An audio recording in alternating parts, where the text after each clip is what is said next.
শুধু কোটার সংস্কারের মধ্যে সীমাবদ্ধ থাকেনি।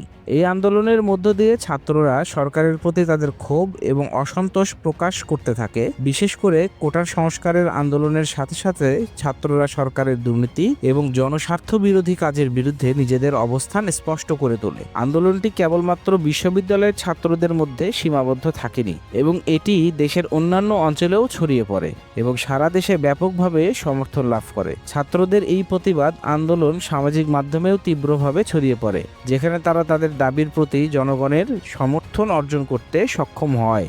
ছাত্ররা মনে করেছিল যে সরকারের বিভিন্ন পদক্ষেপ দেশের জন্য ক্ষতিকর এবং এর ফলে তারা প্রতিবাদ অব্যাহত রাখে। প্রধানমন্ত্রী শেখ হাসিনার নেতৃত্বে চলা সরকারের বিরুদ্ধে এই আন্দোলন তাদের একেবারে প্রধান লক্ষ্যস্থল হিসেবে পরিণত হয়, যেখানে ছাত্ররা চেয়েছিল সরকার জনগণের প্রতি আরও বেশি দায়িত্বশীল হবে।